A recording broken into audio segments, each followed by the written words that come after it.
kita akan membahas tentang mengapa ada kalanya orang memilih untuk meninggalkan pasangannya, padahal sebenarnya ia masih sangat cinta.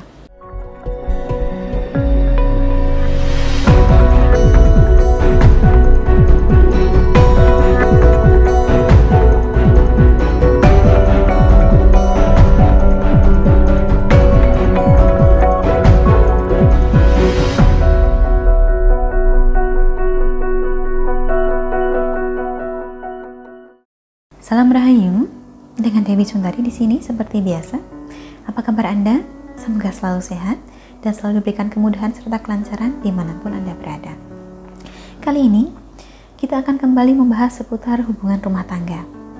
Lebih tepatnya, kita akan membahas tentang mengapa ada kalanya orang memilih untuk meninggalkan pasangannya, padahal sebenarnya ia masih sangat cinta. Entah itu suami yang meninggalkan istri atau istri yang meninggalkan suami. Sebagian dari Anda mungkin heran, apakah benar ada yang seperti itu? Karena sepemahaman kita, kebanyakan orang memutuskan untuk berpisah atau memutuskan untuk meninggalkan karena memang sudah tidak cinta lagi, atau bahkan karena ada orang ketiga. Tetapi kenyataannya, menjalin suatu hubungan yang serius itu memang tidak sederhana, apalagi hubungan rumah tangga. Ada kalanya seseorang merasa dirinya harus pergi, padahal dalam hatinya masih sangat cinta pada pasangannya ini. Nah, apa saja yang seringkali menjadikan seseorang memilih untuk meninggalkan pasangannya walaupun sebenarnya ia masih cinta? Penyebab yang pertama adalah karena ia merasakan beban emosional yang terlalu berat untuk ditanggung. Ini biasanya terjadi pada pernikahan yang dijalani terlalu dini. Baik suami maupun istri masih sama-sama belia dan berpikir bahwa pernikahan itu isinya hanya indah-indah saja. Sehingga ketika terjadi suatu masalah, masing-masing merasa tidak sanggup menanggung dan memilih untuk pergi. Kebanyakan kasus yang terjadi adalah masing-masing orang menuntut pasangannya untuk membuat dirinya bahagia. Tapi ia tidak pernah berpikir bahwa dirinya sendiri juga bertanggung jawab atas kebahagiaan pasangannya.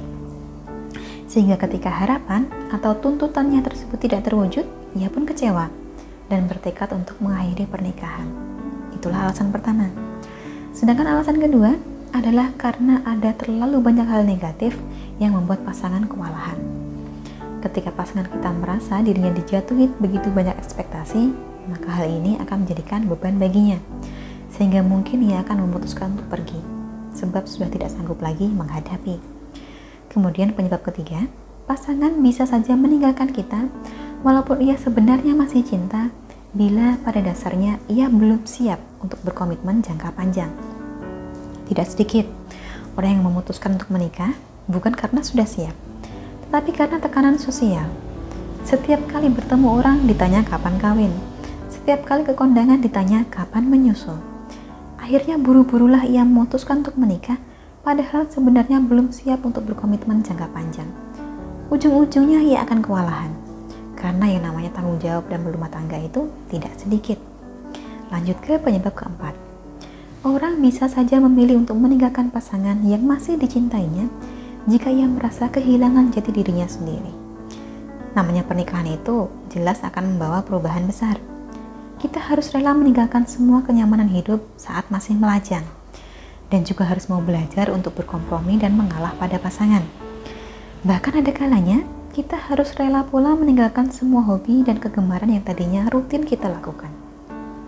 Tidak jarang, orang jadi merasa seakan dirinya dipaksa menjadi orang lain. Dipaksa menjadi kuat, padahal belum saatnya menjadi kuat. Dipaksa menjadi tegar, padahal aslinya ingin menangis. Hingga lama-kelamaan tentu saja ia akan menjadi tidak kerasan. Kemudian penyebab kelimanya adalah kehidupan seks yang tidak hangat. Menikah itu memang bukan soal seks, tapi hubungan seks yang tidak memuaskan juga akan membuat hubungan tersebut menjadi hambar. Sedangkan penyebab yang terakhir atau penyebab keenam adalah karena merasa lelah. Setiap saat selalu dibanding-bandingkan dengan orang lain. Ini bisa terjadi baik pada istri maupun suami. Bila kita terus-menerus dibandingkan dengan orang lain, dibandingkan dengan istri orang lain, dibandingkan dengan suami orang lain, lama-kelamaan pasti kita akan merasa rendah juga. Bayangkan, jika pasangan Anda selalu menyebut-nyebut nama perempuan lain di hadapan Anda, atau selalu menyebut-nyebut nama lelaki lain di hadapan Anda pasti akan merasa tidak dicintai, dan lambat laun memutuskan untuk pergi. Inilah mengapa tidak baik bagi kita untuk membanding-bandingkan pasangan kita dengan orang lain, siapapun itu, dalam konteks apapun itu. Kurang lebihnya, itulah 6 alasan yang menjadikan seseorang memutuskan untuk meninggalkan pasangan yang masih sangat dicintainya. Anda sendiri bagaimana? Pernahkah merasa terpaksa meninggalkan seseorang yang sebenarnya masih Anda cintai? Boleh ceritakan pengalaman Anda di kolom komentar. Akhir kata dari saya cukup sekian. Terima kasih telah menyaksikan. Sampai jumpa di kesempatan selanjutnya dan salam rahayu.